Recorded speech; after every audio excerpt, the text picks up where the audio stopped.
अस्सलाम वालेकुम dear students, welcome to online class of physics. Previous video lecture में हम लोगों ने स्टडी किया resolution of forces and then head to tail rule, how vectors are added by head to tail rule, and today our topic is torque. So what is torque? Torque को study करने से पहले हम कुछ की points यहाँ पर याद रखेंगे टॉर्क के लिए। सो फर्स्ट वन इज़ की पॉइंट्स मैं यहाँ पर मेंशन कर देता हूँ।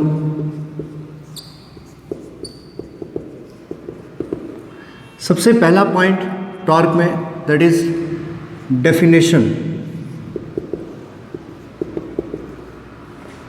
Second one point is mathematical expression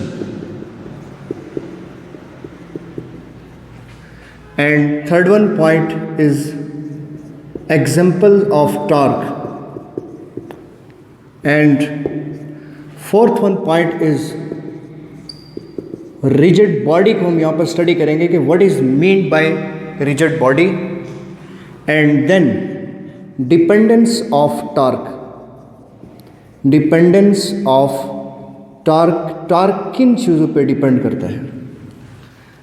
So these are the key points of this video lecture। ये इस वीडियो लेक्चर के कुछ की पॉइंट्स हैं, जिसमें number first is definition and number second is mathematical expression and third one is examples। rigid body क्या होती है and then dependence of torque, torque किन चीज़ों पे डिपेंड करता है। so first of all definition, but definition समझने से पहले मैं example की तरफ जाता हूँ कि turning effect of a force is called torque, जिसे हम कहते हैं। तो अगर आपने डेली लाइफ में एक डोर के हैंडल को अगर आप ऐसे घुमाते हैं, जब दरवाज़ा ओपन करने के लिए, डोर को ओपन करने के लिए उसका जो हैंडल है उसको हम ऐसे घुमाते हैं, तो बेसिकली हम वहाँ पर फोर्स लगा रहे हैं। जब हम फोर्स लगाते हैं तो वहाँ पर उस फोर्स का एक टर्निंग इफेक्ट हमें दिखता है, एक टर्निंग इफेक्ट हमें नज़र आता है। तो उस टर्निंग इफेक्ट का फोर्स को हम क्या कहते हैं? टॉर्क कहते हैं। सिमिलरली डेली लाइफ में जब आप एक बॉटल के लिड को आप ओपन करते हैं तो आप उसको ऐसे एंटी क्लॉकवाइज घुमाते हैं।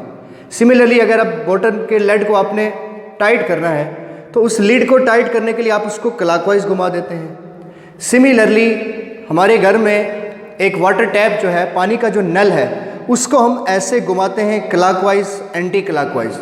क्लॉकवाइज घुमाते हैं तो वो नल बंद हो जाता है, उस नल से पानी आना बंद हो जाता है। जब हम उसको एंटी क्लॉकवाइज घुमाते हैं तो वो नल खुल जाता है, उससे आपको पानी आता हुआ नज़र आता है। तो ये डेली लाइफ में कुछ एग्जांपल है टॉर्क की। तो ये बेसिकली प्रैक्टिकल एप्लीकेशन है, प्रैक्टिकल एग्जांपल है टॉर्क की। So the turning effect of a force is called torque. मैं इसकी डेफिनेशन लिख देता हूँ यहाँ पर। Turning effect of force is called torque. Turning effect of force is called torque. Force is called torque। okay, next one point is mathematical expression। तो mathematical expression में torque is represented by symbol tau, which is written as tau is equal to r cross f। r is what? r is the movement arm. Movement arm को हम यहाँ last में discuss करेंगे dependence of torque में। And what is F? F is force. F क्या है? F वो applied force है जिससे आपको टर्निंग इफेक्ट मिलता है। सो इसका यूनिट क्या होगा फिर? So the unit of torque is Newton metre. हम फोर्स को मेजर करते हैं न्यूटन में, और मूवमेंट आर्म बेसिकली एक डिस्टेंस है, उस डिस्टेंस को हम मेजर करते हैं मीटर में। सो ये दो चीज़ें अब तक हमने डिस्कस की। The turning effect of force is called torque, and mathematically it can be written as tau is equal to R cross F, and its unit is Newton metre, and it is a vector quantity. ये torque एक vector quantity है because it is the cross product of two vectors, position vector movement arm R and force F. So example इसकी मैं यहाँ पर note कर देता हूँ। Example of torque, number one example is that is door knob or door handle. Similarly, tightening of bottle lid, tightening of a bottle lid, एक bottle के ढक्कन को जब हम टाइट करते हैं या लूज करते हैं, that is an example of torque. Similarly third one example हम ले सकते हैं वाटर टैप, पानी का जो नल है, that is an example of torque. Similarly आपके पास एक रेडियो है, उस रेडियो का एक बटन है, आपके पास पेडिस्टल फैन है, उसको आप ऐसे घुमाते हैं तो वो भी आपके पास क्या है, एक टर्निंग इफेक्ट है. सिमिलरली आप एक नॉब ऐसे घुमाते हैं, वो नॉब जब आप घुमाते हैं वहाँ पर आपको एक टर्निंग इफेक्ट मिलता है. So these are the common example of torque. Similarly the best one example जो बहुत ही बेसिक और फंडामेंटल एग्जांपल है, दैट इज टाइटनिंग और loosing of a nut by a spanner. एक स्पैनर से जब हम एक नेट को टाइट करते हैं, एक लूज करते हैं या उसको आप, तो उसके लिए आप एक स्पैनर यूज़ करते हैं. वो स्पैनर जब आप उसके साथ उसको टाइट करते हैं या लूज करते हैं, तो इधर आप उसको एंटी क्लॉकवाइज घुमाते हैं या आप उसको क्लॉकवाइज घुमाते हैं. तो क्लॉकवाइज घुमाएंगे तो वो नेट आपका टाइट हो जाएगा, एंटी क्लॉकवाइज घुमाएंगे तो वो क्या हो जाएगा, लूज कर देगा उसको. सिमिलरली मैं इसको लिख देता हूं, best one example that is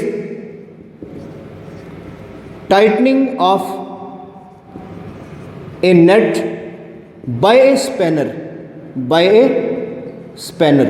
एक स्पैनर के थ्रू जब हम एक नेट को टाइट करते हैं, that is one of the best example of torque. वो टॉर्क की एक बेसिक और बेस्ट एग्जांपल है, डेली लाइफ में हमें मिलती है.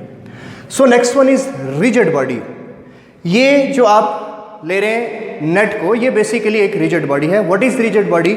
Rigid body is the one, rigid body is one a body in which when a force is exerted on it, then the particles of the rigid body does not displace from its actual position. कि rigid body एक ऐसी body है कि जब आप उसके ऊपर एक फोर्स लगाते हैं तो उसके पार्टिकल्स जो हैं वो अपनी पोजीशन से डिस्प्लेस नहीं होते, उनके बीच का जो डिस्टेंस है वो मेंटेन रहता है. That is a rigid body. ये आपके पास एक रिजिड बॉडी है, इस तरह की रिजिड बॉडी होती है, उसको हम ऐसे ले लेते हैं, this is a rigid body. और you can draw it as, हम इसको ऐसे ड्रा कर सकते हैं कि रिजिड बॉडी हमारे पास इस तरह की होती है. ये आपके पास एक रिजिड बॉडी आ गई. इस रिजिड बॉडी को हम ऐसे ले लेते हैं. It is compose of large number of small particle. ये इसका हम सेंटर ऑफ ग्रेविटी जी ले लेते हैं, और ये आप प्रीवियस लेक्चर में आप लोग पढ़ चुके हैं, centre of mass, centre of gravity. ठीक है. सो such a body is called rigid body. A body which is composed of large number of small particle, that is called rigid body. इस body को हम क्या नाम देते हैं? rigid body कहते हैं. तो हमारे पास जो एक नेट है, जो हमारे पास एक नेट जिसको हम स्पैनर से टाइट या लूज करते हैं, वो एक एग्जांपल है किस चीज़ की? रिजिड बॉडी की.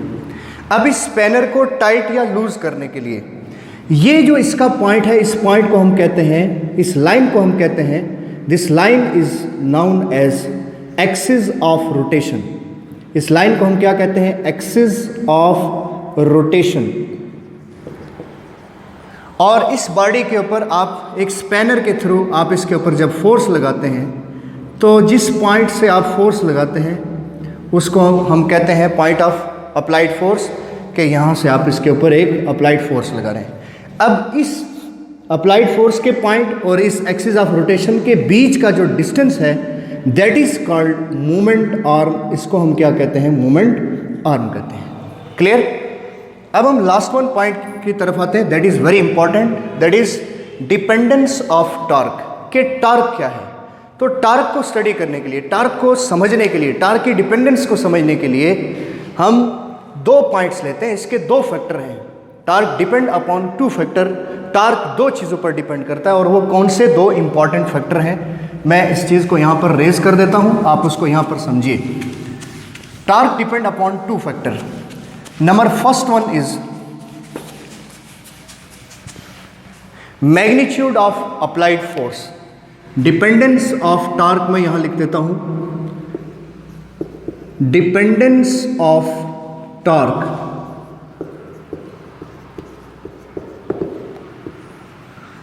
Torque depend upon two factor. Number one is magnitude of applied force, magnitude of applied force,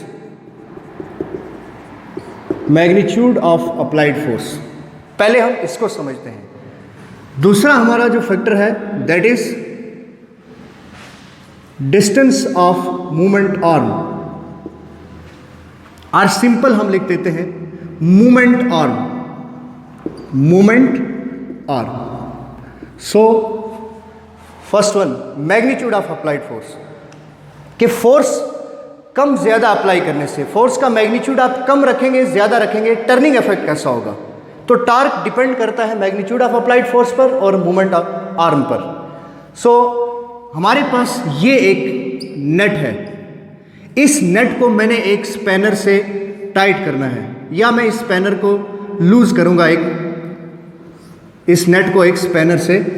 for example ये आपके पास आ गया एक स्पैनर, इस स्पैनर से आपने इसको क्या करना है, इस नेट को आप क्या कर रहे हैं, टाइट कर रहे हैं या लूज कर रहे हैं. फॉर एग्जांपल आप इसको फोर्स डाउनवर्ड लगा रहे हैं तो डेफिनेटली एक ऐसा टार्क प्रोड्यूस करेगा, क्लॉकवाइज टार्क प्रोड्यूस करेगा, लाइक दिस. ये ऐसा क्लॉकवाइज टार्क हुआ, क्लॉकवाइज टार्क. ओके, अब इस लाइन को, इस पॉइंट को मैं पहले एक्सप्रेस कर चुका हूं, that is axis of rotation.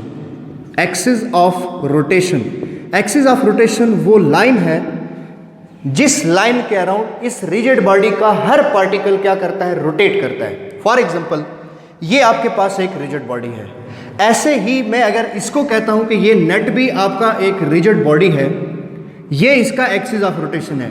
It is composed of large number of small particle. जरा इमेजिन कीजिए कि जब आप इसको ऐसे घुमाएंगे तो ये पार्टिकल, ये जो इसके पार्टिकल हैं, ये हर एक पार्टिकल क्या करेगा, इसके एक्सिस ऑफ रोटेशन, ये जो इसकी लाइन ऑफ, ये एक्सिस ऑफ रोटेशन जो लाइन है, इस लाइन के अलोंग हर पार्टिकल क्या करेगा, रोटेट करेगा. दैट मीन्स कि ये पूरा नेट ये ऐसे सर्कुलर यहाँ पर क्या करेगा, घूमेगा, रोटेट करेगा. तो इस रिजिड बॉडी का हर पार्टिकल इस सेंट्रल पॉइंट, इस एक्सिस ऑफ रोटेशन के गिर्द क्या करेगा, रोटेट करेगा. सो सच ए पॉइंट और such a line is known as axis of rotation. Axis of rotation हम उस लाइन को कहते हैं जिसके अराउंड रिजिड बॉडी का हर पार्टिकल क्या करता है, रोटेट करता है. And this one is line of action of force, इसको हम कहते हैं line of action of force, line of action of force. Okay, अब इन दो के बीच का जो डिस्टेंस है that is called movement arm. अब हम मूवमेंट आर्म को भी डिफाइन कर लेते हैं यहां से कि what is mean by movement arm. Movement arm क्या है? Movement arm is the perpendicular distance between the line of action of force to the axis of rotation is called moment arm. The perpendicular distance between the line of action of force to the axis of rotation is called moment arm. और इस moment arm को हम R से भी represent करते हैं और हम इसको L से भी रिप्रेजेंट करते हैं. अब फॉर एग्जांपल हमारे पास ये जो moment arm है R is equal to L equal to, मैं इसको ले लेता हूँ for example 30 centimetre. moment arm कितना है? 30 सेंटीमीटर. दैट मीन्स कि जो हम स्पैनर यूज़ कर रहे हैं उस स्पैनर का जो आर्म है, उसकी जो टेल है, उसकी जो दुम है, उसका जो हैंडल है, उसकी लेंथ कितनी है, दैट इज 30 सेंटीमीटर. अब इस पॉइंट के ऊपर जो फोर्स आप लगा रहे हैं वो फोर्स कितनी लगा रहे हैं आप? फॉर एग्जांपल मैं फोर्स लगा रहा हूं 10 न्यूटन. अब 10 newton torque is equal to R cross F. जब मैं इसको कन्वर्ट करता हूं, चेंज करता हूं मीटर में, so that is 0.3 metre multiplied by 10 newton.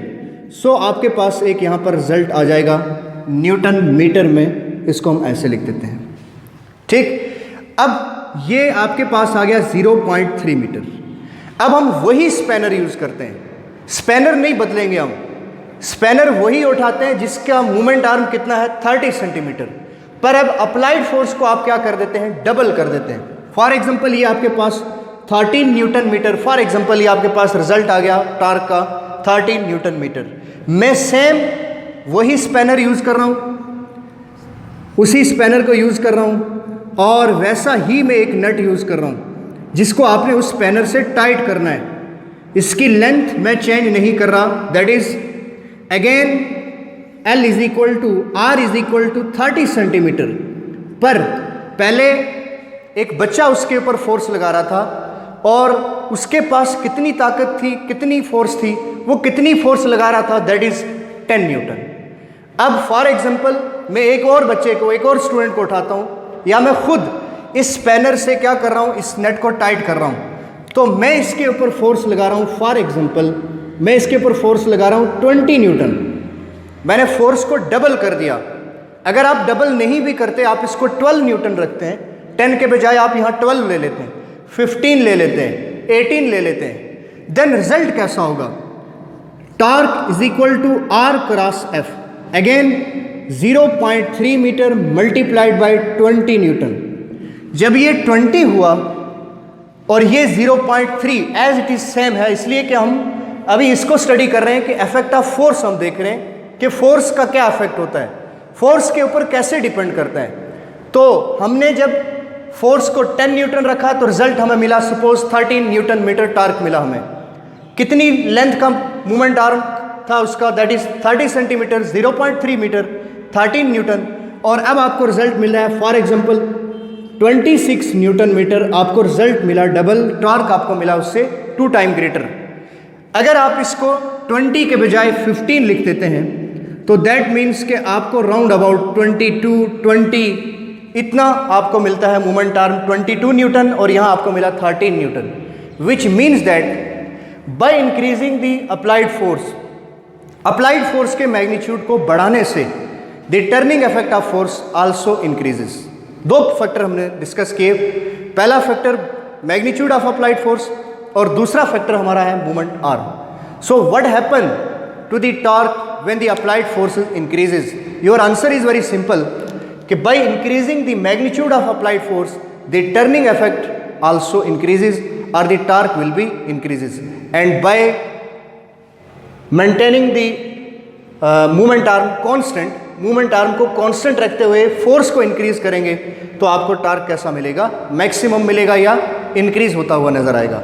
अब ये तो आपने एक चीज़ क्लियर कर दी कि मूवमेंट आर्म आपने कांस्टेंट रखा, फोर्स को आपने चेंज किया, 10 किया, 15 किया, 20 किया, तो टॉर्क आपको कैसा मिला? मैक्सिमम या टॉर्क इंक्रीज होता गया।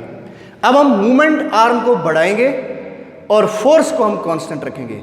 फोर्स में रखता हूँ 10 न्यूटन, फोर्स को आप 10 न्यूटन कांस्टेंट रखते हैं, मूवमेंट आर्म आप कम और ज़्यादा कर देते हैं। कैसे कम ज़्यादा करते हैं? उसके लिए आप एक ही स्पैनर नहीं यूज़ करेंगे, आप 2 स्पैनर यूज़ करते हैं।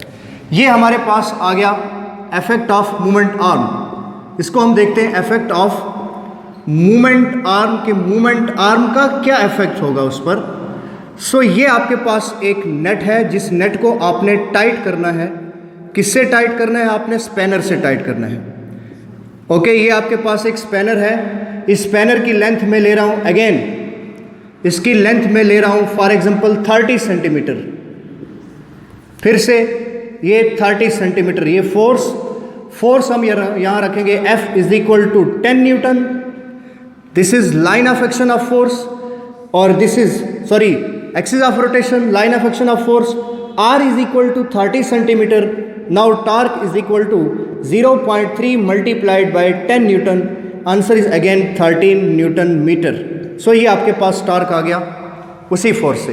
अब हम इसको चेंज करते हैं, इस स्पैनर को मैं हटा देता हूँ। अब ऐसा स्पैनर आप यूज़ कर रहे हैं कि जिसका मूवमेंट आर्म आपने कम कर दिया।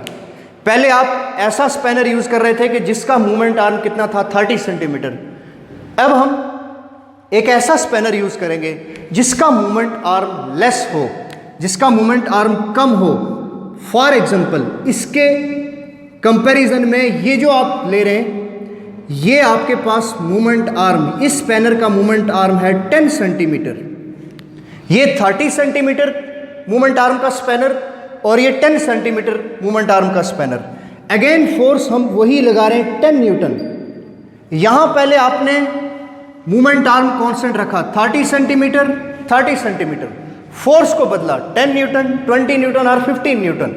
ठीक, कोई भी फोर्स आप लगा देते हैं, पहले आप उसको 10 रखते हैं, फिर आप उस फोर्स को इंक्रीज कर देते हैं।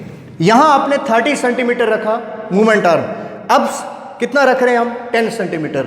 फोर्स कितनी है? 10। यहाँ फोर्स कितनी है? 10। फोर्स को आपने रखा कांस्टेंट, क्योंकि हम इफेक्ट किसका स्टडी करना चाह रहे हैं? मूवमेंट आर्म का। तो अब आपके पास रिजल्ट कितना आया? टाउ इज इक्वल टू, ये 10 सेंटीमीटर से ये आ जाएगा आपके पास 0.1 मीटर आ जाएगा, and 0.1 metre multiplied by 10 newton, that is equal to 10 newton metre. अब देखिए, पहले आपको टार्क मिल रहा है मैक्सिमम ज़्यादा मिल रहा है, अभी आपको टार्क कैसा मिल गया? कम। तो इसका मतलब ये हुआ कि हमने फोर्स को इंक्रीज किया तो भी टार्क बढ़ गया, टार्क इंक्रीज हुआ, और मूवमेंट आर्म को जब आपने 10 से 30 किया तो मूवमेंट आर्म को बढ़ाने से आपको टार्क कैसा मिलता है? मैक्सिमम मिलता है। इसकी प्रैक्टिकल एग्जांपल मैं आपको बताऊं कि एक छोटा सा नेट अगर आपको लूज करना है तो उसके लिए आप एक ऐसा स्पैनर यूज़ करते हैं कि जिसका मूवमेंट आर्म कम हो, लेकिन अगर कभी आपको गाड़ी का टायर खोलना पड़ता है तो उसके लिए आप समटाइम लीवर यूज़ करते हैं। आप लीवर यूज़ करते हैं, आपके पास एक डबल आर्म स्पैनर होता है जिसको हम ऐसे शो करते हैं, इस तरह का आपके पास स्पैनर होता है। यहाँ पर आपने नट को पकड़ना है और इसको आप यहाँ से ऐसे, ये बना होता है, तो हम क्या करते हैं कि हम इसको ऐसे घुमाते हैं, तो यहाँ से आप लीवर यूज़ करके इसको ऐसे क्या करते हैं? उसको लूज़ करते हैं, या उसको आपको टाइट करना हो तो आप उसको टाइट करते हैं। तो उसके लिए जब आपने कम मूवमेंट आर्म का स्पैनर यूज़ किया तो टार्क कम प्रोड्यूस हुआ, और जब आपने लार्जर मूवमेंट आर्म का स्पैनर यूज़ किया तो उसके लिए आपको टार्क कैसा मिला? मैक्सिमम मिला। फोर्स कम अप्लाई की तो टार्क कम। जब आपने फोर्स को 10 से 15 न्यूटन किया, 20 न्यूटन किया, तो आपको फिर से कैसा मिला? टार्क कैसा मिला? आपको मैक्सिमम मिला। सो मैं फिर से इसके की पॉइंट्स आपको रिवाइज कर देता हूँ। पहला पॉइंट हमारा था डेफिनेशन, सेकंड वन पॉइंट था उसका मैथमेटिकल एक्सप्रेशन, उसकी एग्जांपल्स, फोर्थ वन पॉइंट था that is dependence of movement arm के डिपेंडेंस ऑफ टार्क के टार्क किन चीज़ों पे डिपेंड करता है। तो definition very simple, the turning effect of a force is called torque. Second one point is mathematical expression, and that is tau is equal to r cross f, and its unit is Newton meter, and it is a vector quantity. Rigid body क्या है? A body which is composed of large number of small particle, and if a deforming force is applied on it, अगर उसके ऊपर आप कोई deforming force apply करते हैं तो उसके पार्टिकल अपनी पोजीशन से डिस्प्लेस नहीं होते। एग्जांपल्स में हमने डिस्कस किया कि डेली लाइफ में हम एक डोर के हैंडल को घुमाते हैं, वो एक टर्निंग इफेक्ट ऑफ फोर्स है, वो टार्क की एग्जांपल है। वाटर टैप, पानी के नल को आप ऐसे घुमाते हैं, that is example of torque. Similarly bottle के लिड को आप टाइट करते हैं या लूज करते हैं, that is example of torque. अगर आप एक बटन को ऐसे घुमाते हैं, that is also example of torque, वो भी एक टार्क की एग्जांपल है। And the best one example मैंने आपको पहले भी डिस्कस किया कि डेली लाइफ में जब कभी आपको किसी नट को स्पैनर से टाइट करना है या लूज करना है, that is one of the best example of torque, जो प्रैक्टिकल एग्जांपल है, प्रैक्टिकल एप्लीकेशन है डेली लाइफ में। जो मैकेनिक जो होते हैं, गाड़ियां ठीक करने वाले, मशीनरीज ठीक करने वाले, तो उनके पास कई तरह के स्पैनर मौजूद होते हैं उन नेट को, उन चीज़ों को लूज करने के लिए। सो डिपेंडेंस में दो चीज़ें थी, एक magnitude of applied force and second one point is movement arm. So what is the effect of magnitude of applied force upon torque? Your answer is very simple. By increasing the applied force, the torque will be increases, and by increasing the movement arm of the spanner, the torque will be increases. Torque increase होगा applied force बढ़ाने से और movement arm बढ़ाने से। So that's all about the lecture.